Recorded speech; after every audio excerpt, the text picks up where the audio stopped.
ലോകായ ച ധർമ്മസ്യ സർവധർമ്മസ്വരൂപിണേ അവതാരവരിഷ്ഠായ രാമകൃഷ്ണായ തേ നമഃ. ലജ്ജാപടാവൃതേ നിത്യം ശാരദേ ജ്ഞാനദായികേ പാപേഭ്യോ ന സദാ രക്ഷ കൃപാമയി നമോസ്തുതേ. നമഃ ശ്രീയതിരാജായ വിവേകാനന്ദസൂരയേ സച്ചിത് സുഖസ്വരൂപായ സ്വാമിനേ താപഹാരിണേ.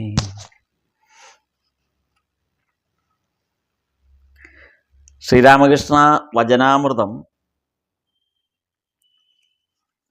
വോള്യം 1 ഭാഗം 15. കേശവചന്ദ്ര സേനുമായിട്ടുള്ള അവസാനത്തെ കൂടിക്കാഴ്ചയാണ് നമ്മളിവിടെ ഇന്ന് ചർച്ച ചെയ്യുന്ന വിഷയം. ഭാഗം 15 1-ാം അധ്യായം. ഈ ഭാഗത്ത് പ്രധാനമായും ചർച്ച ചെയ്യപ്പെടുന്നത് ഈശ്വരൻ വീട്ടിൽ വരുന്നു. ഈശ്വരൻ നമ്മുടെ വീട്ടിൽ വരുന്നു. അതായത് ആരോഗ്യകാലത്ത് നമ്മൾ എങ്ങനെയാണോ ഈശ്വര സങ്കേതത്തിൽ സന്ദർശിക്കുന്നത്, അല്ലെങ്കിൽ ഈശ്വരനുമായി എങ്ങനെയാണോ സഖ്യം പുലർത്തുന്നത്, അതാണ് ജീവിത സായാഹ്നത്തിൽ ഈശ്വരൻ നമ്മുടെ അടുത്തേക്ക് വരുന്നതിന് അടിസ്ഥാനമായ ഒരു കാരണം. പറയുമ്പോൾ ഒരു തമാശയായിട്ട് തോന്നും, പക്ഷേ അങ്ങനെയല്ല. ഈശ്വരൻ നമ്മെ അന്വേഷിച്ച് അല്ലെങ്കിൽ നമ്മുടെ അടുത്തേക്ക് നമ്മുടെ വീട്ടിൽ വരുന്നു. അത്തരമൊരു ദൃശ്യ വിവരണമാണ് വചനാമൃതത്തിലെ ഈ 15-ാം ഭാഗം 1-ാം അധ്യായത്തിൽ ശ്രീ കേശവചന്ദ്ര സേനൻ്റെ, ബ്രഹ്മസമാജത്തിൻ്റെയൊക്കെ വളരെ നേതൃത്വത്തിലിരുന്ന കേശവചന്ദ്ര സേനൻ്റെ കമലകുടീർ എന്ന ആ ഗൃഹത്തിൽ ശ്രീരാമകൃഷ്ണദേവൻ വരുന്നത് സംബന്ധിച്ച് ഉണ്ടായ ആ സന്ദർഭത്തെയാണ് ഇവിടെ വിവരിക്കുന്നത്. അധ്യായം 1-ൽ അത് 1883 നവംബർ 28 ബുധനാഴ്ചയാണ് ഈ സന്ദർഭം വചനാമൃതത്തിൽ വിവരിക്കുന്നത്. അതിൻ്റെ അർത്ഥം വചനാമൃതത്തിൻ്റെ രചന തുടങ്ങുന്നത് 1882 ഫെബ്രുവരിയിലാണ്, ഫെബ്രുവരി 26. ഇത് 83 നവംബർ. അപ്പോൾ ഏകദേശം 82 ഫെബ്രുവരിയിൽ തുടങ്ങി 83 നവംബർ ആകുമ്പോൾ 2 വർഷത്തേക്ക് അടുക്കാറായി. അപ്പോഴാണ് ശ്രീരാമകൃഷ്ണദേവൻ കേശവചന്ദ്ര സേനൻ്റെ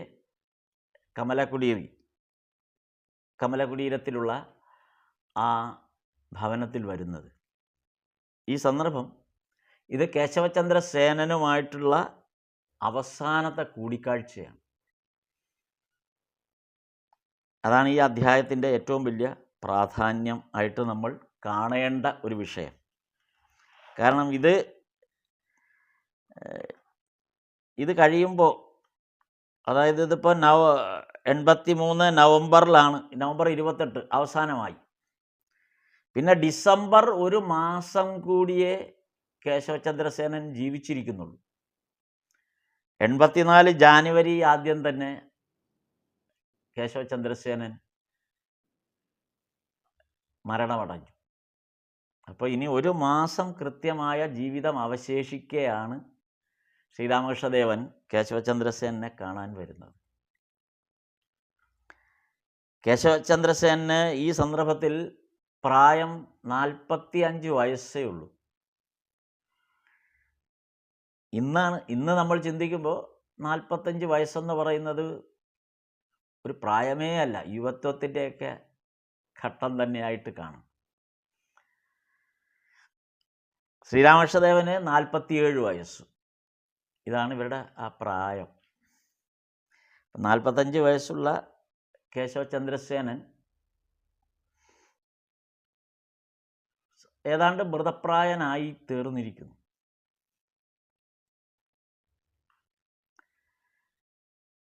അപ്പോൾ എങ്ങനെയാണ് കേശവചന്ദ്രസേനൻ ബ്രഹ്മസമാജത്തിൻ്റെ ലീഡർഷിപ്പിലായിരുന്നു എങ്കിൽ പോലും പിന്നീട് ശ്രീരാമകൃഷ്ണദേവൻ്റെ അടുത്ത് നിരന്തരം സമ്പർക്കം നടത്തുന്നു.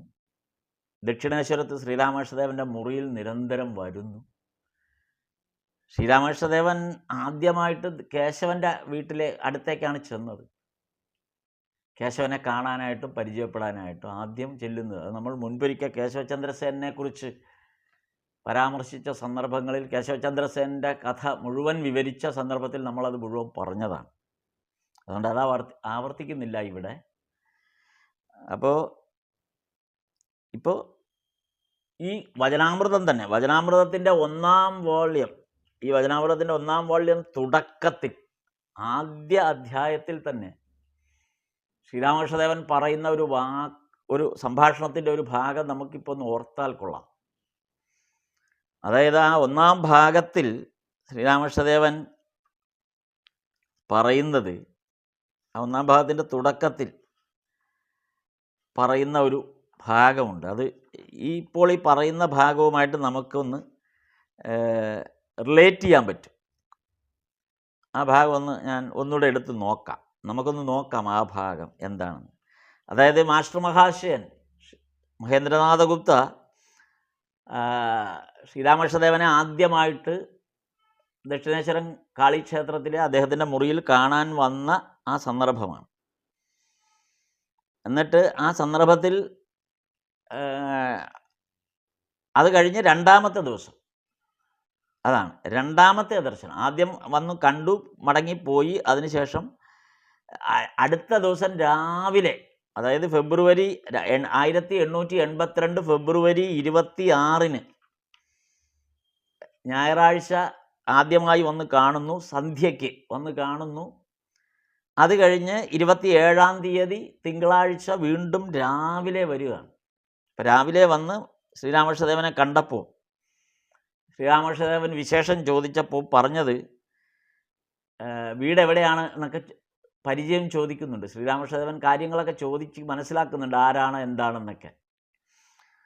അപ്പോൾ ശ്രീരാമകൃഷ്ണദേവൻ ചോദിക്കുന്നത് എവിടെയാണ് താമസിക്കുന്നത്, എവിടെ നിന്നാണ് വരുന്നത്, താമസിക്കുന്നത് എവിടെയെന്നൊക്കെ ചോദിച്ചു. അപ്പോൾ പറഞ്ഞു മാസ്റ്റർ മഹാശയൻ മഹേന്ദ്രനാഥ ഗുപ്ത പറഞ്ഞത്, ഞാനിവിടെ വരാഹനഗരത്തിൽ ചേച്ചിയുടെ വീട്ടിലാണ് താമസിക്കുന്നത്.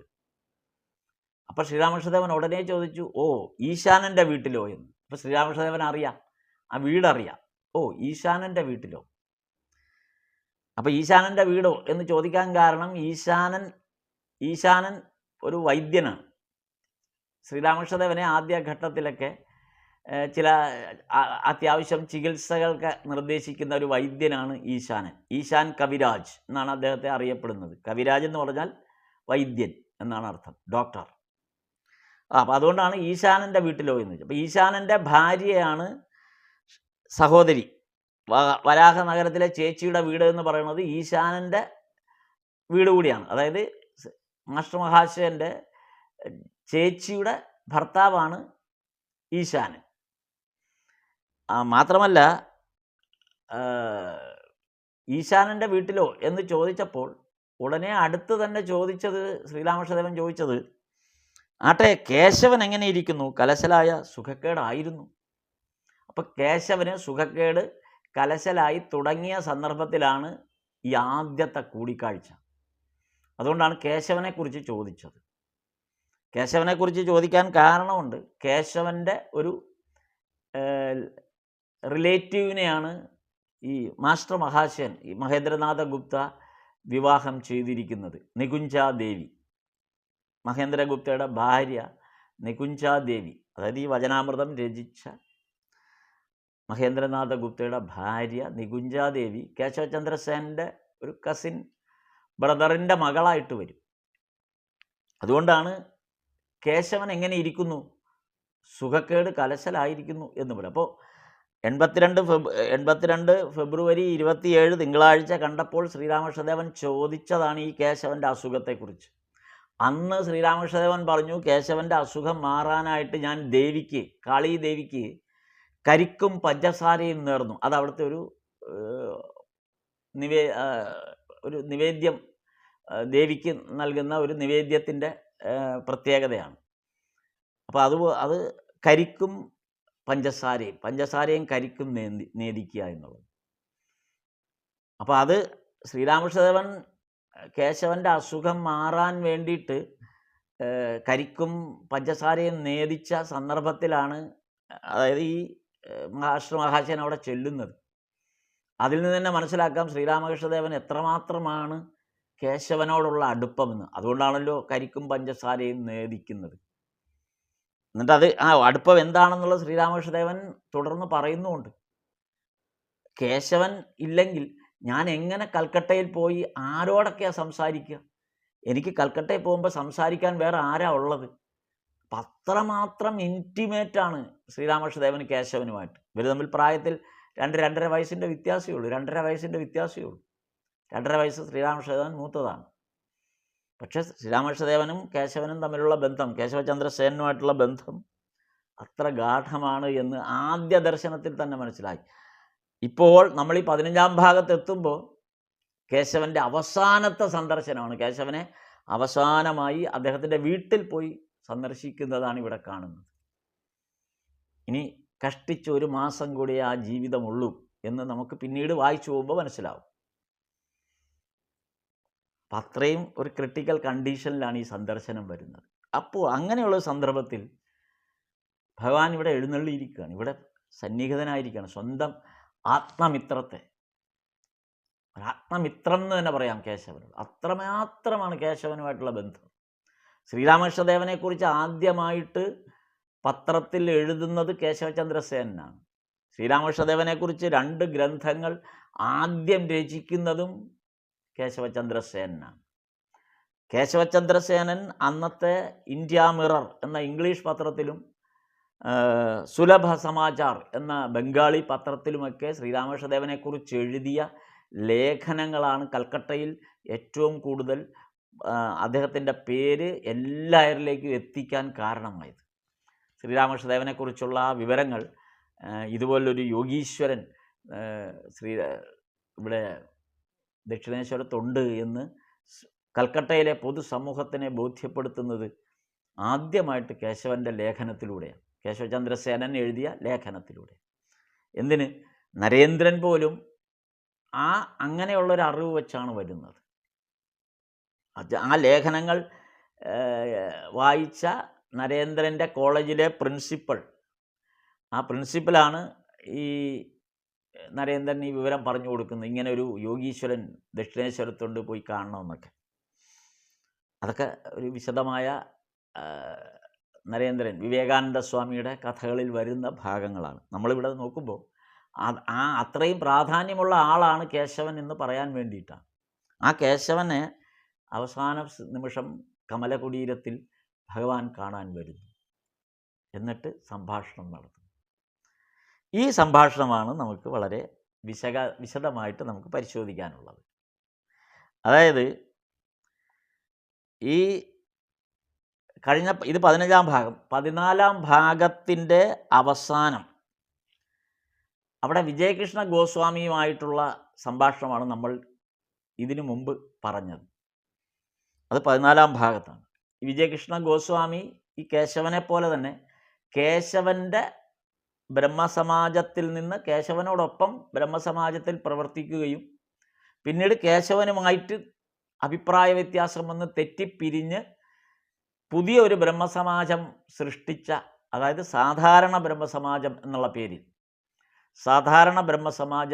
പേരിൽ ഒരു പുതിയ ബ്രഹ്മസമാജം രൂപീകരിച്ച് അതിൻ്റെ നേതൃത്വത്തിൽ വന്ന ആളാണ് വിജയകൃഷ്ണ ഗോസ്വാമി. ആ വിജയകൃഷ്ണ ഗോസ്വാമി ആയിട്ടുള്ള ചർച്ചയാണ് കഴിഞ്ഞ അധ്യായത്തിൽ നമ്മൾ വായിച്ചത്. കേശവൻ്റെ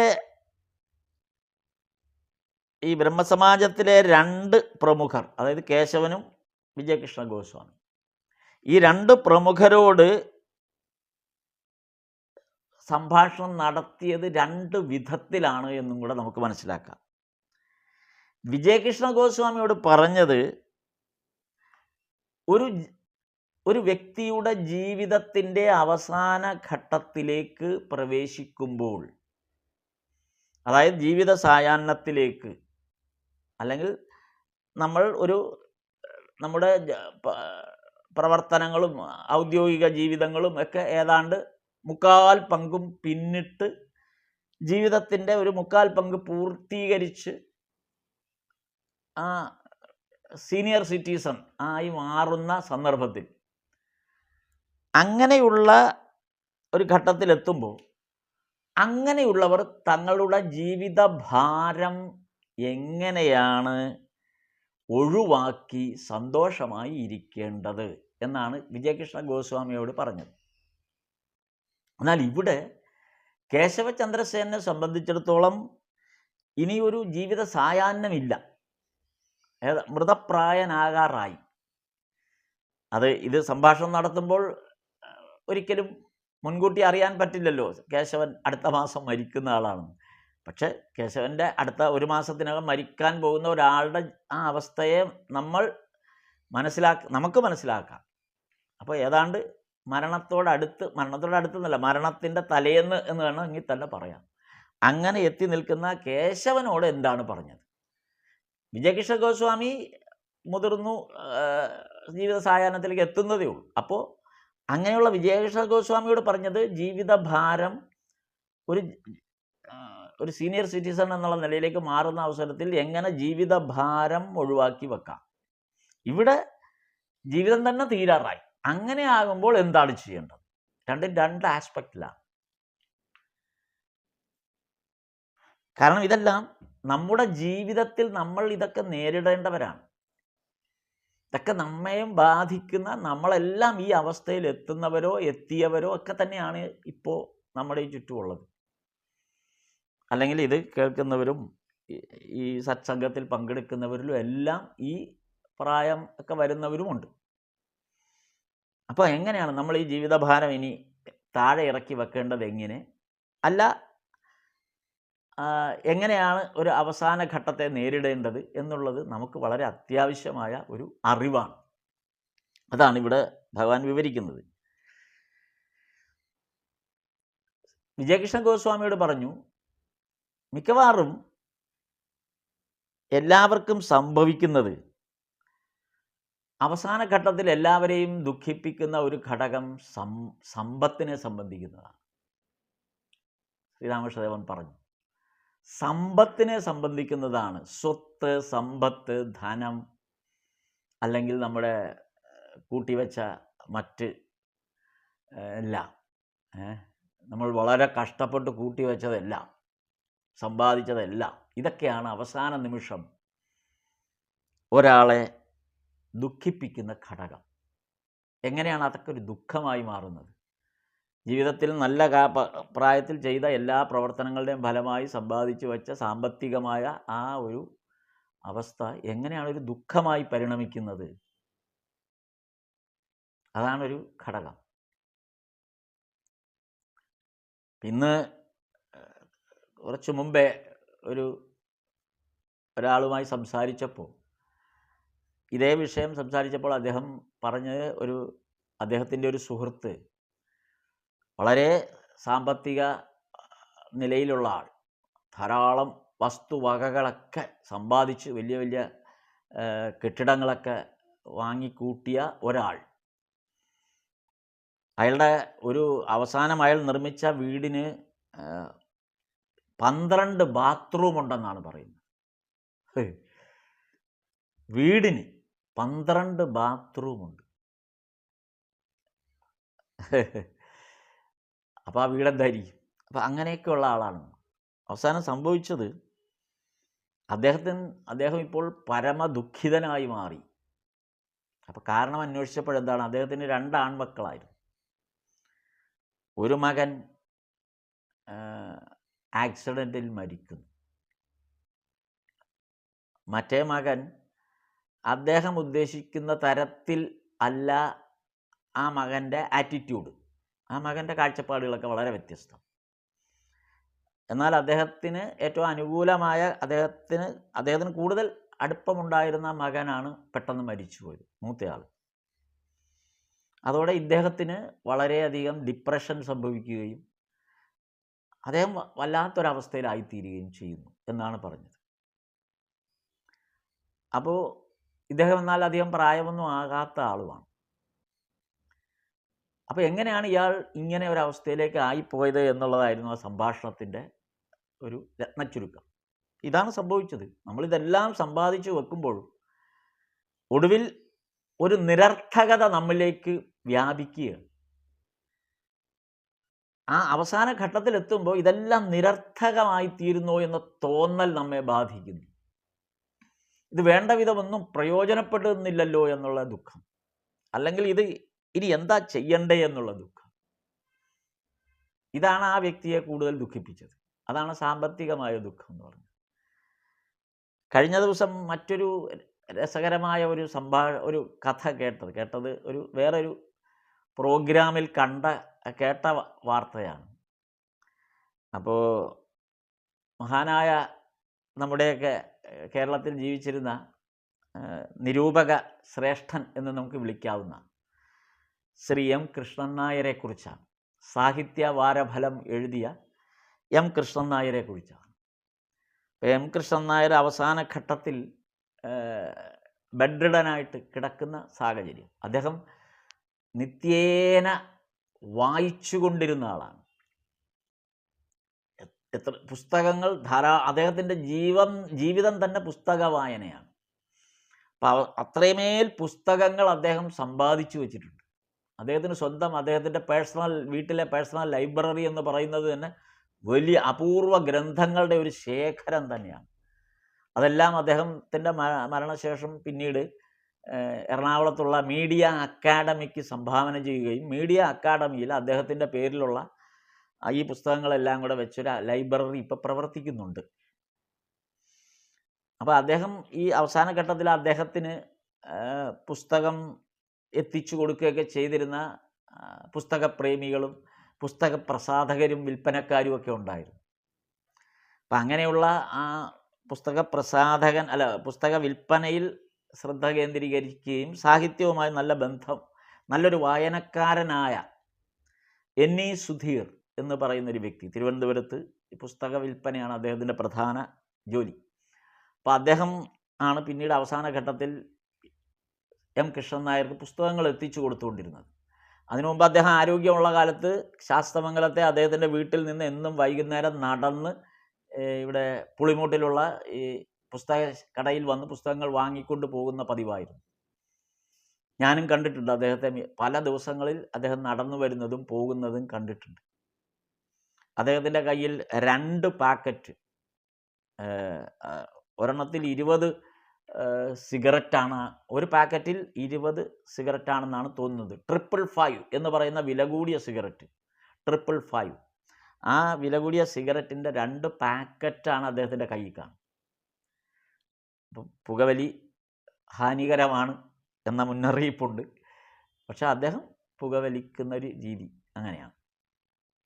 അപ്പോൾ ഇതൊക്കെ കയ്യിൽ പിടിച്ചുകൊണ്ട് പുസ്തകങ്ങളും മാറത്തോട് ചേർത്ത് പിടിച്ച് ഒരു സഞ്ചിയിലും കുറച്ച് പുസ്തകങ്ങളിട്ട് നടന്നു പോകുന്ന എം കൃഷ്ണൻ നായരെ കണ്ടിട്ടുണ്ട്. അപ്പോൾ ഇവിടെ അദ്ദേഹം അവസാന ഘട്ടത്തിൽ വളരെ ജീവിത അന്ത്യഘട്ടത്തിലെത്തിയപ്പോൾ എൻ.ഇ. സുധീർ ആ വീട്ടിൽ പോയി പുസ്തകങ്ങൾ കൊടുക്കുകയും സംഭാഷണം നടത്തുകയൊക്കെ ചെയ്ത സമയത്ത് അദ്ദേഹം ആ കിടന്നുകൊണ്ട് രോഗശയ്യയിൽ അവസാനമായി കിടന്നുകൊണ്ട് പറഞ്ഞ വാചകം, എന്നെ ദുഃഖിപ്പിക്കുന്നത് എന്താണിപ്പോൾ എന്ന് ഉള്ളതിന് അദ്ദേഹം പറഞ്ഞത്, ഇനിയും പ്രസിദ്ധീകരിക്കാൻ പോകുന്ന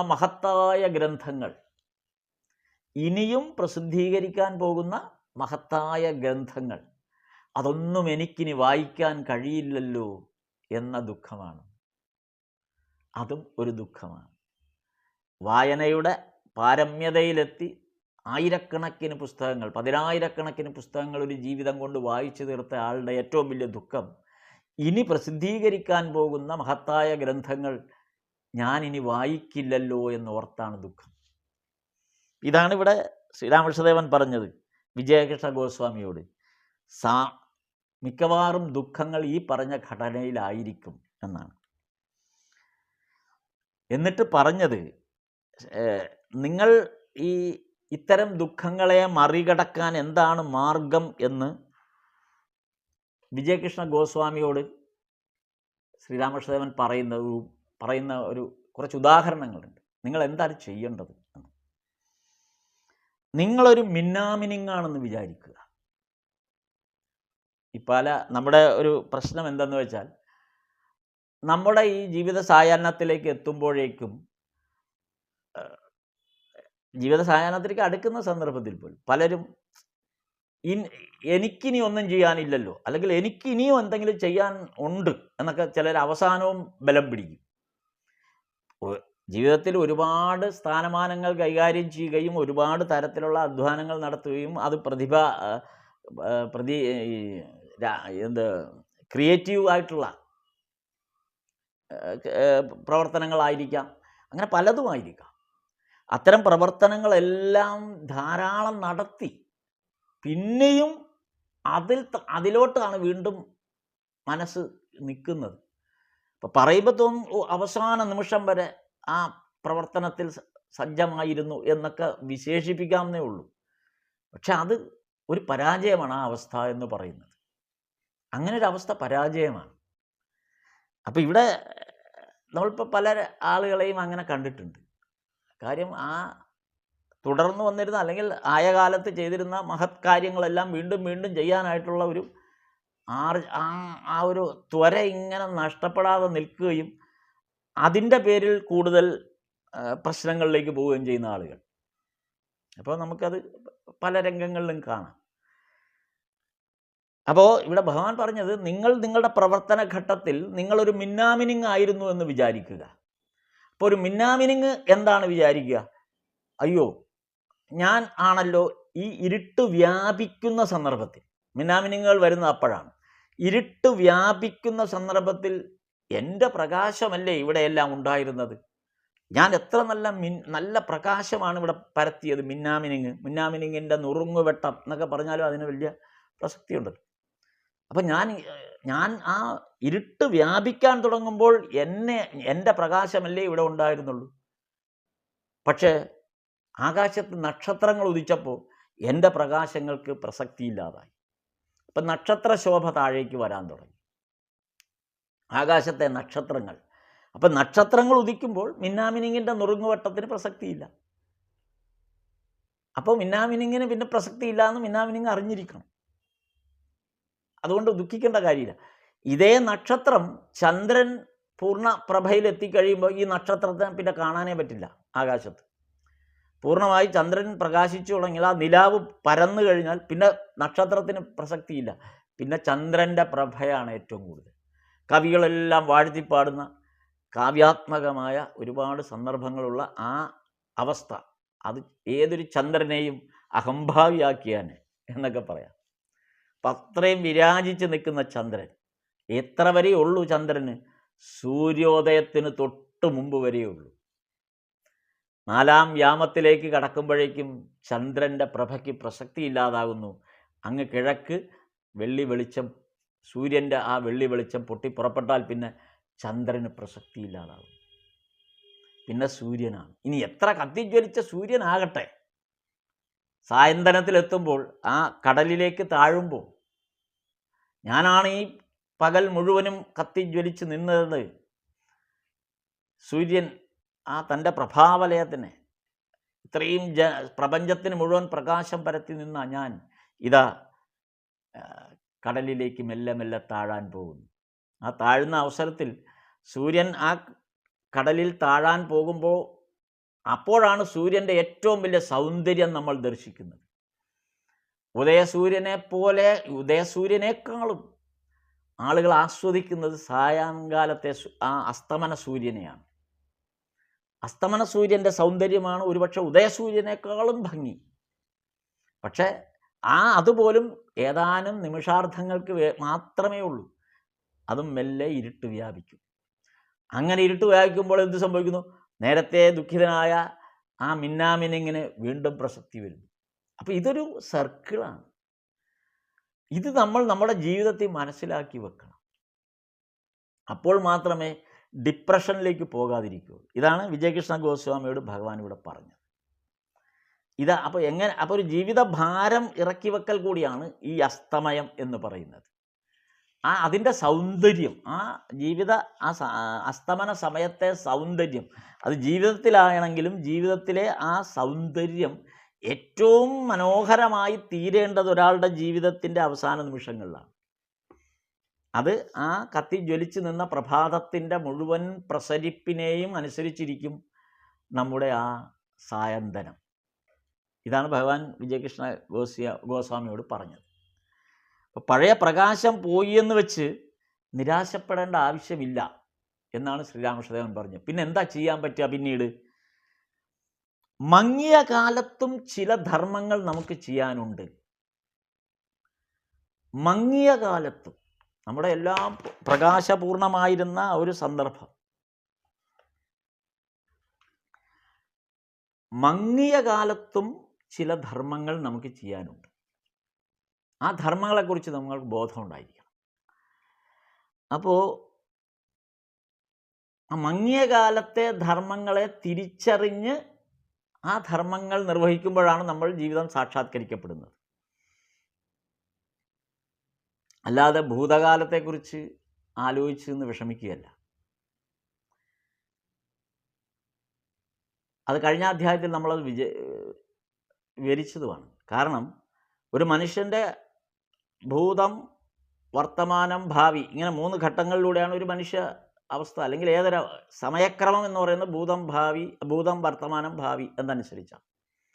വർത്തമാനകാലത്ത് ഭൂതകാലത്തിൻ്റെ ഭാണ്ഡവും പേറിയാണ് നിൽക്കുന്നതെങ്കിൽ ആ വർത്തമാനകാലത്തിൻ്റെ സുഖം എന്താണെന്ന് നമ്മൾ അറിയാനേ പോകുന്നില്ല. ആ സന്തോഷം എന്താണെന്നേ നമുക്ക് അറിയാൻ പറ്റില്ല. കാരണം ഭൂതകാലത്തിൻ്റെ മാറാപ്പ് ഇപ്പോഴും തലയിൽ വെച്ചുകൊണ്ടിരിക്കുക. ഇത് കഴിഞ്ഞ തവണ ഈ കഥ നമ്മൾ വിവരിച്ചതാണ്. അതുകൊണ്ട് അതിനെക്കുറിച്ച് അത് കൂടുതൽ വിവരിക്കുന്നില്ല. അപ്പോൾ അതുകൊണ്ട് അതിൻ്റെ ഒരു കണ്ടിന്യൂഷനാണിത്. ഈ മങ്ങിയ കാലത്തും എന്ത് ധർമ്മമാണ് നമുക്ക് നിർവഹിക്കാനുള്ളത്, അത് തിരിച്ചറിയുക എന്നുള്ളതാണ് ഏറ്റവും പ്രധാനം. അത് നമ്മൾ തിരിച്ചറിയണം. ആ മങ്ങിയ കാലത്തെ നമ്മുടെ ധർമ്മം എന്ത്. അല്ലാതെ കത്തിജ്വലിച്ചിരുന്ന കാലത്തെ ആ ധർമ്മത്തെ മങ്ങിയ കാലത്ത് വീണ്ടും എടുത്ത് ഉപയോഗിക്കാൻ പോയാൽ പരാജയപ്പെടുകയുള്ളൂ.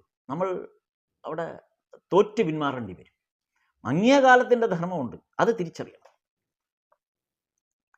ഇവിടെ 15-ാം ഭാഗത്തിൽ കേശവനെ സന്ദർശിച്ചിട്ട് കേശവൻ ഇനി ഒന്നും ചെയ്യാനില്ല.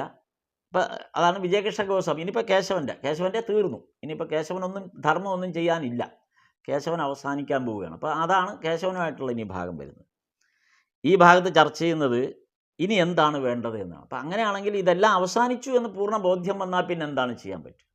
ബെഡ് റിഡനായി, അല്ലെങ്കിൽ ഇനി ആരോഗ്യമൊന്നുമില്ല, ഇനി ഒന്നും ചെയ്യാനില്ല എന്ന് പറയുമ്പോൾ നിരാശയല്ല വേണ്ടത്. അവിടെയും ഒരു ധർമ്മം നിൽപ്പുണ്ട്. ആ ധർമ്മം എന്താണ്? അപ്പം നമുക്കൊരിക്കലും തളർച്ച ഉണ്ടാവില്ല. ശ്രീരാമകൃഷ്ണദേവൻ ഇപ്പം ഈ ഭാഗം ഇവിടെ നമ്മുടെ വചനാമൃതത്തിൽ ഈ കേശവൻ്റെ സന്ദർശനത്തിന് ആ അധ്യായം തുടങ്ങുമ്പോൾ ഒരു വിവരണം കൊടുക്കുന്നുണ്ട് ഈ പുസ്തകത്തിൽ. എങ്ങനെയാണ് ആ വിവരണം, തുടക്കം എങ്ങനെയാണെന്ന്. അതായത് ഈ കേശവൻ്റെ വീട്ടിലേക്ക് ശ്രീരാമകൃഷ്ണദേവൻ വരുന്നു എന്നുള്ള ആ അറിയിപ്പ് കിട്ടിയിട്ട് ഈ മഹേന്ദ്രനാഥ ഗുപ്ത, മാസ്റ്റർ മഹാശയൻ, ഈ ഗ്രന്ഥത്തിൻ്റെ രചയിതാവ്, അപ്പോൾ മാസ്റ്റർ മഹാശയൻ കേശവചന്ദ്രസേൻ്റെ വീടിൻ്റെ മുന്നിൽ ഇങ്ങനെ കാത്തു നിൽക്കുന്ന ഒരു രംഗം ആണ് തുടക്കത്തിൽ. ശ്രീരാമകൃഷ്ണദേവൻ വരുന്നുണ്ടോ എന്ന് നോക്കി ഇങ്ങനെ കാത്തു നിൽക്കുന്നതാണ് ഇവിടെ പറയുന്നത്. ആ കാത്തു നിൽപ്പ് ഇവിടെ പറയുന്നുണ്ട്. അങ്ങനെ കാത്തു നിന്നപ്പോൾ തൊട്ടടുത്ത വീട്ടിൽ ആലോചിക്കണം, ഇതൊരു ബ്രിട്ടീഷ് ഭരണ സമയമാണ്. ഈസ്റ്റ് ഇന്ത്യ കമ്പനി കൽക്കട്ടയിൽ ഈസ്റ്റ് ഇന്ത്യ കമ്പനി അവരുടെ തലസ്ഥാനമാക്കുന്ന ഘട്ടത്തിലാണ് ഈ കഥകളൊക്കെ നടക്കുന്നത്. അപ്പോൾ ഇംഗ്ലീഷ് ഭരണം നടക്കുന്ന കാലമാണ്. അതുകൊണ്ട് അവിടെയൊക്കെ ഇംഗ്ലീഷുകാരുടെ താമസ സ്ഥലങ്ങളും ഉണ്ട് ധാരാളമായിട്ട്. അപ്പോൾ അങ്ങനെ തൊട്ടടുത്തുള്ള ഇംഗ്ലീഷുകാരൻ്റെ വീട്ടിൽ ഒരു മരണം സംഭവിച്ചു. അപ്പം മരണം സംഭവിച്ചിട്ട് ആ വീട്ടിലെ ആ മരിച്ച ആളെ അയാളുടെ അന്ത്യകർമ്മങ്ങൾ ചെയ്യുന്നതിന് വേണ്ടിയിട്ട് ഒരു കുതിരവണ്ടിയിൽ ശവപ്പെട്ടിയും ഒക്കെ കൊണ്ട് കറുത്ത വേഷം ധരിച്ച്, അതാണ് മരണത്തിൻ്റെ സിമ്പലായിട്ട് അവിടെ അവർ വരുന്നത്. കറുത്ത വേഷം ധരിച്ച് കുതിരവണ്ടിയിൽ ആളുകൾ വരുന്നു. എന്നിട്ട് ഈ മരിച്ച ആളുടെ ശരീരം ഏറ്റുവാങ്ങാനായിട്ട് വരികയാണ്, അതിൻ്റെ ഫ്യൂണറൽ ഫംഗ്ഷനിലേക്ക് പോകാനായിട്ട് കറുത്ത വേഷം ധരിച്ച്. ഇപ്പം ഇവിടെ നമ്മൾ മനസ്സിലാക്കാവുന്ന ഒരു കാര്യം, ഇവിടെ പറയുന്ന ഒരു ഈ സന്ദർഭത്തെ ഈ സായിപ്പിൻ്റെ ആചാരമാണ് ഈ കറുപ്പ്, മരണത്തിന് കറുപ്പ് എന്നുള്ളത് സായിപ്പിൻ്റെ ആചാരമാണ്. നമ്മൾ ഭാരതീയരുടെ ആചാരമല്ല കറുപ്പ് എന്നുള്ളത്. ആചാരം എന്നല്ല, ആ സിമ്പലല്ല, ആ നിറം നമ്മെ സംബന്ധിച്ചിടത്തോളം സിമ്പൽ കറുപ്പല്ല. നമ്മൾക്ക് കറുപ്പ് നിറമായാലും, അതായത് മരണത്തിൻ്റെ സമയമായാലും, അതേസമയം സന്തോഷത്തിൻ്റെ അല്ലെങ്കിൽ മറ്റ് പവിത്രമായ സന്ദർഭങ്ങളായാലും വിശിഷ്ട സന്ദർഭങ്ങളായാലും നമ്മൾ വെള്ള വസ്ത്രങ്ങളാണ് ധരിക്കുക, വെളുപ്പിനാണ് പ്രാധാന്യം. അതാണ് നമ്മുടെ ഒരു ഭാരതീയ സങ്കല്പം അനുസരിച്ച്. അതായത് ഒരു നിറങ്ങളെ കൊണ്ട് സന്ദർഭങ്ങളെ വ്യത്യസ്തപ്പെടുത്തുന്നില്ല. അതായത് മരണം ഒരു ദുരന്തമാണ് എന്ന ഭീതി ജനിപ്പിക്കുന്നതല്ല നമ്മുടെ ഭാരതീയ സംസ്കാരം. കാരണം നമ്മൾ മരണത്തെ അങ്ങനെയല്ല കാണുന്നത്. അവരെ സംബന്ധിച്ചിടത്തോളം, സായിപ്പിനെ സംബന്ധിച്ചിടത്തോളം മരണം എന്ന് പറയുന്നത് ആത്യന്തികമായ ഒരു അവസാനമായിട്ടാണ്. അതാണ് അവൻ ദുഃഖത്തിൻ്റെ ഒരു അവസ്ഥയിലേക്ക് കറുപ്പിനെ കൊണ്ടുവരുന്നത്, കറുപ്പ് ധരിക്കുക. അതാണ് പിന്നീട് നമ്മളുമൊക്കെ ബ്രിട്ടീഷ് ഭരണത്തിൽ നിന്ന് നമുക്ക് കിട്ടിയ ചില അവശിഷ്ടങ്ങളാണ് ഈ കരിങ്കൊടിയുമൊക്കെ, കറുത്ത കൊടിയൊക്കെ, അല്ലെങ്കിൽ ബാഡ്ജ്, കറുത്ത ബാഡ്ജ്. ഇതൊന്നും നമ്മുടെ ഭാരതീയ സങ്കല്പത്തിലുള്ളതല്ല. ഈ ബാഡ്ജും കറുത്ത കൊടിയും ഒന്നും നമ്മുടെ സങ്കല്പത്തിലുള്ളതല്ല. കാരണം നമ്മൾ അങ്ങനെയല്ല മരണത്തെ കാണുന്നത്. നമ്മൾ മരണത്തെ അങ്ങനെ, കാരണം നമ്മളൊരു മരണത്തോടുകൂടി അവസാനിക്കുന്നു എന്നുള്ള സങ്കല്പത്തിലുള്ളതല്ല ഭാരതീയ സങ്കല്പം. പാശ്ചാത്യ സങ്കല്പത്തിൽ വെളുപ്പ് കറുപ്പ് എന്നുള്ള ആ വിവേചനം പാശ്ചാത്യർ കൊണ്ടുവന്നതാണ്, ഈ നിറഭേദം. അത് ഈ മരണം അല്ലെങ്കിൽ മറ്റ് ഇത് എന്നുള്ള രീതിയിൽ മാത്രമായിട്ടല്ല. ഈ ബ്ലാക്ക് ആൻഡ് വൈറ്റ് എന്ന് പറയുന്ന നിറസങ്കല്പത്തിലൂടെ മനുഷ്യ സമൂഹത്തിനിടയിലെ രണ്ട് ചേരികളാകുന്ന സാഹചര്യം അത് ബ്രിട്ടീഷ് അല്ലെങ്കിൽ സായിപ്പന്മാർ, പൗരസ്ത്യരുടെ പാശ്ചാത്യർ കൊണ്ടുവന്നതാണ്. അവരുടെ ഒരു സങ്കല്പമാണ് ബ്ലാക്ക് ആൻഡ് വൈറ്റ്. അടുത്ത കാലത്ത് പോലും ഇതൊക്കെ നിലനിൽക്കുന്നുണ്ട് എന്നുള്ളതാണ് പലയിടത്തും, ബ്ലാക്ക് ആൻഡ് വൈറ്റ് എന്നുള്ള വ്യത്യാസം. അപ്പോൾ ബ്രിട്ടീഷ് അധിനിവേശത്തോടുകൂടി നമ്മുടെ ഇവിടെയും ഈ ബ്ലാക്ക് ആൻഡ് വൈറ്റ് എന്നുള്ള സങ്കല്പത്തിലേക്ക് നമ്മുടെ സമൂഹത്തിൻ്റെ ചിന്തകളും മാറി. അത് നമ്മുടെ ഒരു സാംസ്കാരിക മേഖലയെ നല്ല രീതിയിൽ കീഴ്പ്പെടുത്തിയ ബ്ലാക്ക് ആൻഡ് വൈറ്റ് എന്നുള്ള സങ്കല്പം നമ്മളെ സംബന്ധിച്ച് ഈശ്വരീയ സങ്കല്പം പോലും കറുപ്പിൽ അധിഷ്ഠിതമാണ്. പ്രധാനമായ ഈശ്വരീയ സങ്കല്പം കറുപ്പിൽ അധിഷ്ഠിതമാണ്. നോക്കൂ, നമ്മളുടെ ഏറ്റവും കൂടുതൽ ഈശ്വരീയ സങ്കല്പം എന്ന് പറയുന്നത് ശൈവ, വൈഷ്ണവ, ശാക്തേയ രീതികളാണ്. ശൈവം, വൈഷ്ണവം, ശാക്തേയം. വൈഷ്ണവം വിഷ്ണു കറുപ്പാണ്, ശാക്തേയം കാളി കറുപ്പാണ്. ദക്ഷിണേശ്വരത്തെ കാളി വിഗ്രഹം തന്നെ നല്ല കറുപ്പാണ്. ശൈവം കറുപ്പാണ്. അപ്പം കറുപ്പിൽ അധിഷ്ഠിതമായതാണ് നമ്മുടെ ഈശ്വരീയ സങ്കല്പം തന്നെ, വെളുപ്പിൽ അധിഷ്ഠിതമായതല്ല. അപ്പോൾ ആലോചിച്ചു നോക്കുക. അപ്പോൾ കറുപ്പിന് നമ്മൾ ആധ്യാത്മികമായി പോലും നൽകുന്ന പ്രാധാന്യം, അല്ലെങ്കിൽ അതാണ് നമ്മുടെ ഒരു ശൈലി തന്നെ. അതേസമയം പാശ്ചാത്യ മേഖലയിൽ അതില്ല. അവിടെ കറുപ്പിന് പ്രസക്തിയില്ല. കറുപ്പ് ദുഃഖത്തിൻ്റെയും മരണത്തിൻ്റെയും ദുരന്തത്തിൻ്റെയും മാത്രം നിറമായി മാറുന്നു. ഇവിടെ നമ്മളത് ആധ്യാത്മികതയുടെ അത്യുന്നത ഭാവമായിട്ടും കറുപ്പിനെ കാണുന്നു. കാരണം അങ്ങനെയാണ് നമ്മൾ കറുപ്പിനെ കണ്ടുപിടിക്കുന്നത്.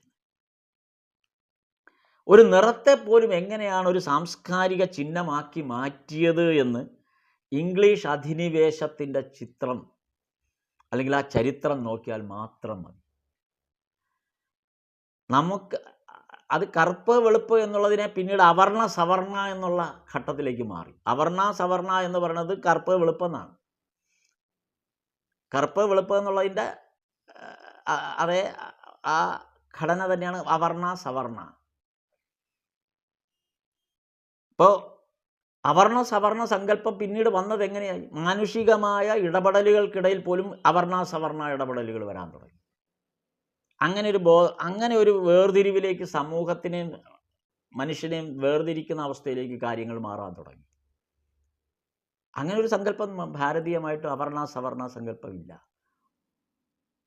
അത് വളരെ ഡീറ്റെയിൽ ആയിട്ട് ചർച്ച ചെയ്യേണ്ട ഒരു വിഷയമാണ്. അതുകൊണ്ട് ആ ചർച്ചയിലേക്ക് ഇപ്പോൾ പോകുന്നില്ല. അത് നമുക്ക് മറ്റൊരവസരത്തിൽ അതെടുക്കാം. ഇപ്പോൾ ദക്ഷിണേശ്വര ക്ഷേത്രം ഈ അവർണ സവർണ സങ്കല്പത്തിൻ്റെ ഇത് പറയുമ്പോൾ നമുക്ക് ദക്ഷിണേശ്വര ക്ഷേത്രം തന്നെ ഒന്ന് ഉദാഹരണമായിട്ട് എടുക്കാം. ദക്ഷിണേശ്വരം ക്ഷേത്രത്തിൽ ക്ഷേത്രം നിർമ്മിച്ചത് അവർണ വിഭാഗത്തിലുള്ള ആൾ. അവർണ എന്ന് പറയേണ്ട കാര്യമില്ല. നമ്മൾ സോക്കോൾഡ് പിന്നീട് അത് അവർണ സവർണ എന്ന് രണ്ടാക്കുന്നത് കൊണ്ട് ബ്രാഹ്മണ്യത്തെ സവർണമെന്നും അല്ലെങ്കിൽ അല്ലാത്തതെല്ലാം അവർണമെന്നും വേർതിരിക്കുന്ന ആ നിറവ്യത്യാസത്തെ നമ്മൾ സ്വീകരിച്ചതുകൊണ്ട് ആ വാക്കിപ്പോൾ ഉപയോഗിക്കാം. അത് പറയുന്നു എന്ന് മാത്രം. ദക്ഷിണേശ്വരം ക്ഷേത്രം നിർമ്മിക്കുന്ന രാസമണി സവർണമല്ല, അവർണ വിഭാഗമാണ്. അതേസമയം അവിടെ പൂജയ്ക്ക് വേണ്ടിയിരുന്നത് ബ്രാഹ്മണരെയാണ്, സവർണരെയാണ്. അത് ബ്രാഹ്മണ ആധിപത്യത്തിൻ്റെ ഘടനയായിട്ടല്ല. ഈ അവർണ സവർണ എന്നുള്ള വാക്ക് ഉപയോഗിച്ചത് കൊണ്ടാണ് ഈ ആധിപത്യത്തിൻ്റെയും അല്ലെങ്കിൽ അതിന് പ്രത്യേകിച്ച് പറയാം അധികാരത്തിൻ്റെയൊക്കെ ഇത് മാറി വരുന്നത് ആ നിറവ്യത്യാസത്തെ വെച്ചിട്ട് സങ്കല്പിക്കുന്നത് കൊണ്ടാണ്. മറ്റേ ധർമ്മത്തിൻ്റെ അടിസ്ഥാനത്തിലാണ്. ധർമ്മമാണ് വ്യത്യാസം. ഭാരതീയ സങ്കല്പത്തിൽ ധാർമ്മികമായ ധർമ്മമേ ഉള്ളൂ, നിറവ്യത്യാസമൊന്നുമല്ല, ധർമ്മം മാത്രമേ ഉള്ളൂ. അപ്പോൾ ഓരോ ധർമ്മങ്ങൾ ആണ് നിർവഹിക്കപ്പെടുന്നത്. എല്ലാവരും ഒരേ ധർമ്മമല്ലല്ലോ നിർവഹിക്കുക. അത് ഒരു ധർമ്മവും ഒന്നിനേക്കാൾ മികച്ചതോ ഒന്നിനേക്കാൾ താഴെയോ അല്ല. ധർമ്മം അത് വ്യത്യസ്തമായ അവസ്ഥയിൽ പരിപൂർണമായിട്ട് തന്നെ നിലനിൽക്കുന്ന ഒന്നാണ് ധർമ്മം. അത് ഓരോ വിഭാഗത്തിൻ്റെയും ധർമ്മത്തിന് വ്യത്യാസമുണ്ടെന്ന് മാത്രം. ആ വ്യത്യാസമുള്ള ആ ധർമ്മം വ്യത്യാസമുള്ളവർ ആ ഓരോരുത്തർക്ക് നിഷ്കർഷിച്ചിട്ടുള്ള ധർമ്മം പുലർത്തുമ്പോഴാണ് ഈ പ്രപഞ്ചം നിലനിൽക്കുകയുള്ളൂ. അതാണ് അതിനകത്ത് വ്യത്യാസം. അപ്പം ആ ഒരു ഇതാണ് ഈ വർണ്ണ്യത്തെ അടിസ്ഥാനപ്പെടുത്തി യഥാർത്ഥത്തിൽ ചിന്തിക്കേണ്ടിയിരുന്നു. പക്ഷെ അതിനെ വ്യാഖ്യാനിച്ചുമൊക്കെ കുഴപ്പത്തിലാക്കിയത് കൊണ്ട് പറ്റിപ്പോയതാണ്. യഥാർത്ഥത്തിൽ അങ്ങനെയല്ല ചിന്തിക്കേണ്ടത്. അതാണ് ഇവിടെ പരാമർശിച്ചു വരുന്നത്. ഇപ്പോൾ എങ്ങനെയാണ് ഇത് പാശ്ചാത്യവൽക്കരണത്തിൻ്റെ ഭാഗമായി നമ്മളിലേക്ക് ഇത്തരം അവർണ സവർണ ഘടനകൾ ഉണ്ടായത്, അല്ലെങ്കിൽ അധിനിവേശത്തിലൂടെ നമ്മൾ എങ്ങനെയാണ് അങ്ങനെ ഒരു മാറ്റത്തിലേക്ക് ധർമ്മമല്ല അവിടെ ധർമ്മം എന്നുള്ള വാക്കായി പോയി. പിന്നീട് ചില മാനുഷിക ഘടനകളെ അതിൻ്റെ പുറത്തേക്ക് പ്രതിഷ്ഠിക്കപ്പെട്ടത് എങ്ങനെയെന്ന് നമുക്ക് ഈ അധ്യായത്തിൻ്റെ ഈ സന്ദർഭം നമുക്കൊന്ന് ചരിത്രപരമായി നോക്കിയാൽ മനസ്സിലാവും. ഈ പറയുന്ന ഘട്ടത്തിൽ, അതായത് ഇപ്പം ഈ 1882, 83 തുടങ്ങിയ ഘട്ടത്തിലാണ് ഈ ഗ്രന്ഥത്തിൽ ഈ ഭാഗം വിശദീകരിച്ചു വരുന്നത്. ഈ സന്ദർഭത്തിൽ അമേരിക്കയിൽ എബ്രഹാം ലിങ്കൺ ആണ് president. American president Abraham Lincoln ആയിരിക്കുന്ന ഒരു കാലഘട്ടം കൂടിയാണ് ഇതെന്ന് ഓർക്കണം. അതെന്തിനാണ് ചരിത്രത്തിൽ അങ്ങനെ ഒരു കാര്യം പറയാൻ പറ്റുക? എബ്രഹാം ലിങ്കണെ കുറിച്ച് ഏറ്റവും കൂടുതൽ അമേരിക്കൻ പ്രസിഡന്റ് ആയിരുന്നു എന്ന് ഉള്ളതിനേക്കാളും ചരിത്രം ഊന്നൽ കൊടുക്കുന്നത് അടിമക്കച്ചവടം നിർത്തി എന്നുള്ളതാണ്, നിരോധിച്ചു എന്നുള്ളതാണ്. അപ്പം അടിമത്തം എന്നുള്ള വാക്ക് തന്നെ അവിടെ പാശ്ചാത്യ മേഖലയിൽ നിന്നാണ് കടന്നു വരുന്നത്. അടിമത്തം അത് ഉൾക്കൊണ്ടാണ് ഇവിടെ ആ വാക്ക് നമ്മുടെ ധർമ്മത്തിന് മേലിൽ ഈ പാശ്ചാത്യ വാക്കിനെ കൊണ്ട് പ്രതിഷ്ഠിച്ചതാണ് കുഴപ്പമായത്. ഇവിടെ ധർമ്മമാണ് വരുന്നത്. അത് ഓരോരുത്തരും ഓരോ ധർമ്മത്തിൽ അടിസ്ഥാനമാണ്. ഒരു അധ്യാപകൻ്റെ ഉപാധ്യായൻ എന്നൊക്കെ പറയില്ല, അപ്പോൾ അതൊരു ധർമ്മമാണ്. അധ്യാപകൻ എന്ന് പറയുന്ന ഒരു ധർമ്മമാണ്. വ്യവസായം, കച്ചവടം, അത് മറ്റൊരു ധർമ്മമാണ്. ഇത് ഓരോ തരത്തിൽ ഓരോ സമൂഹത്തിൽ മനുഷ്യൻ്റെ ഓരോ മനുഷ്യ സമൂഹം ഈ ധർമ്മത്തെ അടിസ്ഥാനപ്പെടുത്തിയാണ് ഈ പ്രപഞ്ചത്തിൽ നിലനിന്ന് പോന്നിരുന്നത്. അപ്പോൾ ഇവിടെ അടിമക്കച്ചവടം നിർത്തലാക്കി എബ്രഹാം ലിങ്കൺ എന്ന് പറയുന്ന ആ പാശ്ചാത്യ ഘടനയെ ഭാരതീയ ഘടനയിലേക്ക് ട്രാൻസ്ഫർ ചെയ്യുമ്പോൾ ഒരുപാട് അപകടങ്ങൾ സംഭവിക്കും. അപ്പോൾ അതാണ് പാശ്ചാത്യർ നമുക്ക് നൽകിയ സംഭാവനകളുടെ ചില ചിന്തകളാണ് ഈ അടിമത്തം എന്ന് പറയുന്നത്. ഇപ്പോൾ കൈച്ചങ്ങലകൾ എന്നൊക്കെ പറയുന്ന പ്രതീകാത്മകമായ ചില ചിത്രങ്ങൾ വരുന്നതൊക്കെ അങ്ങനെയാണ്. അതും എല്ലാം ഈ വൈദേശിക ആധിപത്യത്തിൽ നിന്ന് വന്നതാണ്. ഈ കൈച്ചങ്ങലകൾ എന്ന് പറയുന്നത്, ബന്ധനം എന്നുള്ള ആ രീതിയൊക്കെ. ഭാരതീയ സങ്കല്പത്തിൽ ബന്ധനമെന്നൊന്നില്ല, അങ്ങനെ ഒന്നും ഉണ്ടായിട്ടേയില്ല. ധർമ്മത്തിനെ പ്രാധാന്യമുള്ളൂ. അത് ഓരോരുത്തരുടെ ധർമ്മം എന്താണോ ആ ധർമ്മം അവർ നിർവഹിക്കുന്നു. അത് മനുഷ്യ സമൂഹത്തിൽ വിവിധ ഇതിൽ വേർതിരിച്ച് അതിൻ്റെ ധർമ്മം നിർവഹിക്കപ്പെടുന്നു. ആ ധർമ്മത്തിന് വളരെ പ്രസക്തിയുണ്ട്. അപ്പോൾ ആ ധർമ്മം നിർവഹിക്കുന്നവർ അതനുസരിച്ചുള്ള തരത്തിൽ തങ്ങളുടെ ജീവിതത്തെ അല്ലെങ്കിൽ ജീവിത പശ്ചാത്തലത്തെ ഒരുക്കും. അങ്ങനെയാണ് ആ ധർമ്മം പുലർത്തുന്നത്. ഈ ധർമ്മങ്ങൾ അങ്ങോട്ടും ഇങ്ങോട്ടും മാറിക്കൊണ്ടിരുന്നാൽ അല്ലെങ്കിൽ ട്രാൻസ്ഫർ ചെയ്തുകൊണ്ടിരുന്നാൽ ഈ ധർമ്മത്തിന് ച്യുതി വരും. അപ്പോൾ അത് ചെയ്യാൻ പാടില്ലാത്ത ആൾ ഒരെണ്ണം ചെയ്യുമ്പോൾ അത് വേണ്ട വിധത്തിലാകില്ല. അപ്പോൾ അതിനൊരു ച്യുതി സംഭവിക്കും. ഇതാണ് ഈ വർണ്ണവ്യത്യാസം എന്നൊക്കെ പറയുന്ന ആ ഘടന ഇവിടെ ചർച്ച വരുന്നത്. ഈ ഒരു ഭാഗത്ത് വരുന്ന ചർച്ചയുടെ അടിസ്ഥാനം അതാണ്. വളരെ വിശാലമായൊരു വിഷയമാണത് എന്ന് ഓർത്താൽ മതി.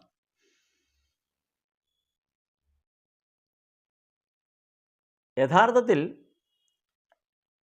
രണ്ട് രീതിയിൽ ഈ വിദേശ ആധിപത്യത്തെ നമുക്ക് രണ്ട് രീതിയിൽ കാണാം. ഒന്ന്, ഈ ശ്രീരാമകൃഷ്ണദേവൻ്റെ കാലഘട്ടത്തിൽ, ഈ 1883 കാലഘട്ടങ്ങൾക്ക്, ഈ 80കളുടെ കാലത്തിന് മുൻപ് ഭാരതത്തെ സംബന്ധിച്ച് നിരവധി ആളുകൾ വിദേശത്ത് പോയി പഠിക്കുകയൊക്കെ ചെയ്തിട്ടുണ്ട്. അതിപ്പോൾ കേശവചന്ദ്രസേനൻ, ഇപ്പം നമ്മൾ ഈ പരാമർശിക്കുന്ന ഇവിടെ മൃതപ്രായനായി എത്തിയിരിക്കുന്ന ആ കേശവചന്ദ്രസേനനെ കുറിച്ച് പറയുമ്പോഴും ആ കേശവചന്ദ്രസേനനും വിദേശത്ത് പഠിച്ച ആളാണ്, ലണ്ടനിൽ പോയി പഠിച്ച ആളാണ്. പക്ഷേ വിദേശത്തെ പഠനം കൊണ്ട് ഇവരെല്ലാം ഒരു വിഭാഗക്കാർക്ക് അല്ലെങ്കിൽ അന്നത്തെ ഭൂരിപക്ഷം പേർക്കും സംഭവിച്ചത്, അവർ വിദേശത്ത് പഠനത്തിന് പോയി ആ വിദേശ ശൈലി അവർ ഇവിടെ ഭാരതീയ സങ്കല്പത്തിൽ കൊണ്ടുവന്ന് ചേർത്തു. അതാണ് സംഭവിച്ചത്. അവരത് പകർത്തിയെടുത്തു ഇവിടെ, പ്രത്യേകിച്ച് വേഷഭൂഷാദികളിൽ പോയി കോട്ടും സൂട്ടും ടൈയും ഷൂസും ഒക്കെ ധരിച്ച് പൈപ്പും ഒക്കെ പിടിച്ച് ആ വൈദേശിക പാശ്ചാത്യ ഘടനയെ അവർ ഇവിടെ അനുകരിച്ച് ഇവിടെ അവർ നാടൻ ധ്വരകളായി മാറി, നാടൻ സായിപ്പായി മാറി. അതാണ് ആ കാലത്ത് സംഭവിച്ച ഒന്ന്.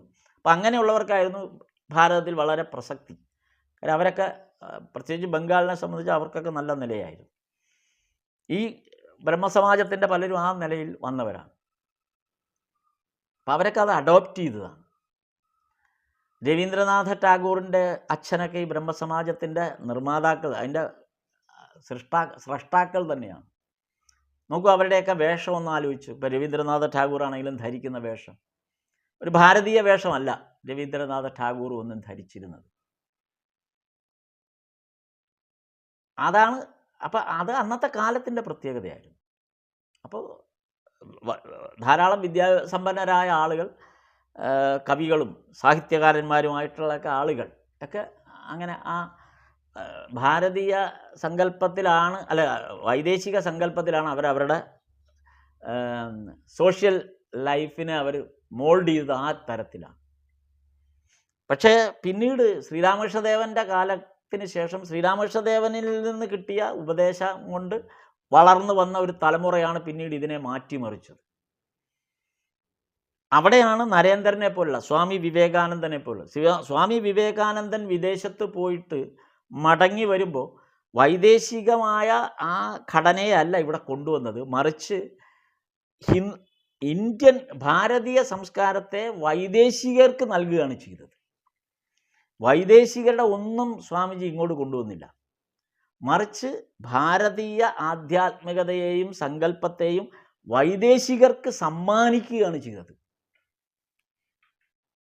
അതാണ് വൈദേശിക കോൺസെപ്റ്റ് അനുസരിച്ച് അന്നേ വരെ എല്ലാവരും സഹോദരി സഹോദരന്മാരാണ് എന്നുള്ള ധാരണയൊന്നും അവർക്കില്ല. അവരെല്ലാം മിസ്റ്റർ ആൻഡ് മിസ്സിസ് അല്ലെങ്കിൽ മൈ ലോർഡ് എന്നൊക്കെ പറയുന്ന ആ തരം ഒരു സോക്കോൾഡ് ലെവലിലാണ് അവരെല്ലാം കണ്ടിരുന്നത്. മിസ്റ്റർ എന്നൊക്കെയാണ് പറഞ്ഞത്. പക്ഷേ സ്വാമിജി അവരെ മിസ്റ്റർ എന്നല്ല സംബോധന ചെയ്തത്, ബ്രദർ എന്നാണ് സംബോധന ചെയ്തത്. ബ്രദർ, ഒരു ബ്രദർഹുഡ്, ഒരു സാഹോദര്യത്തിൻ്റെ വിളംബരം സ്വാമിജി പൊതുസമൂഹത്തിൽ അമേരിക്കയിൽ നൽകിയിട്ട് വന്നു. വിദേശ സംഭാവന വിവേകാനന്ദൻ വിദേശികൾക്ക് നൽകിയ സംഭാവനയാണത്. My sisters and brothers of America എന്നുള്ളത്. അതാണ് വിവേകാനന്ദൻ, അത് അവർക്കാണ് നൽകിയത്. അതിനു മുമ്പ് വിവേകാനന്ദന് മുമ്പ് പോയിരുന്നവരും ബ്രഹ്മസമാജത്തിൻ്റെ ഉൾപ്പെടെയുള്ള അന്നത്തെ ഭാരതത്തിലുണ്ടായിരുന്ന സോക്കോൾഡ് പണ്ഡിതന്മാരെല്ലാം അവിടുന്ന് സാധനം കടമെടുത്ത് ഇവിടെ കൊണ്ടുവരികയാണ് ചെയ്തത്. ഇതല്ല, ഇവിടുന്ന് അവിടെ കൊടുക്കുകയും ഇതിൽ ആകൃഷ്ടരായവർ ഇവിടെ ആ രൂപത്തിൽ ഭാരതീയ സങ്കല്പത്തിൽ ഇഴുകിച്ചേരാൻ അവരിവിടെ വരികയും ചെയ്തു. രണ്ടും തമ്മിൽ ഭയങ്കര വ്യത്യാസമുണ്ട്. അത് തന്നെ ഒരു ചക്രം പോലെയാണ് ഇപ്പോൾ സംഭവിച്ചുകൊണ്ടിരിക്കുന്നത്. എങ്ങനെയാണ് കാലങ്ങൾ കഴിഞ്ഞ്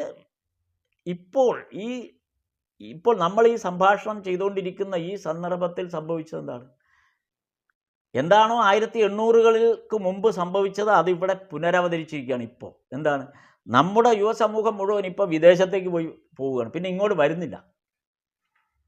അവർ പഠനത്തിൻ്റെ ആവശ്യത്തിനായാലും മറ്റെന്ത് കാര്യത്തിനായാലും നമ്മളിന്ന് ഏറ്റവും കൂടുതൽ കാണുന്ന പരസ്യ ബോർഡുകൾ, നിങ്ങൾക്ക് ജർമ്മനിയിൽ പഠിക്കാം, നിങ്ങൾക്ക് കാനഡയിൽ പഠിക്കാം, നിങ്ങൾക്ക് ഓസ്ട്രേലിയയിൽ പഠിക്കാം, നിങ്ങൾക്ക് എല്ലാ വിദേശ രാജ്യങ്ങളിലും പഠിക്കാം എന്നുള്ള ബോർഡുകളും കോണ്ടാക്ട് നമ്പറുകളുമാണ് എല്ലായിടത്തും കാണുന്നത്.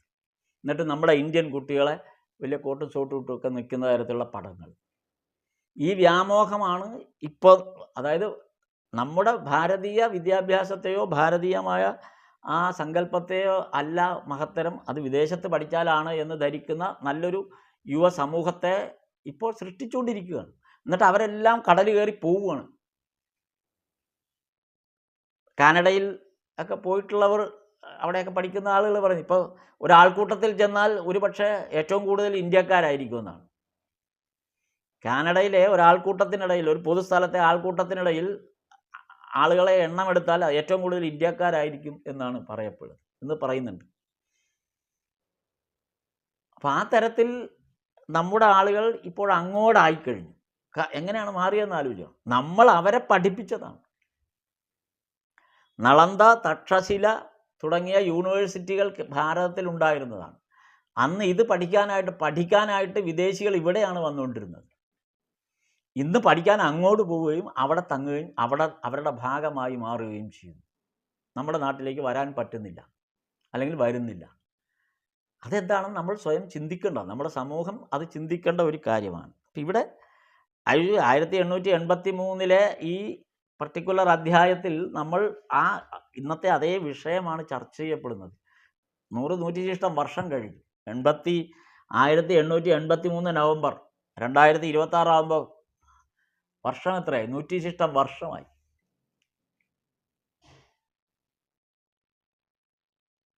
അപ്പോൾ നമ്മുടെ സാഹചര്യം എന്തായി? അത് അന്ന് എങ്ങനെയാണ് അത് ചർച്ച 1883 അത് ചർച്ച ചെയ്തിട്ടുണ്ട് വളരെ വിശദമായിട്ട്. ഇതാണ് ഇവിടെ കേശവചന്ദ്രസേനൻ്റെ ആ അന്ത്യഘട്ടത്തിൽ നടക്കുന്ന സംഭാഷണം. ഈ വിഷയങ്ങളെ സംബന്ധിച്ച സംഭാഷണങ്ങളാണ് ഈ ഭാഗത്ത് പ്രസക്തമായി വരുന്നത്.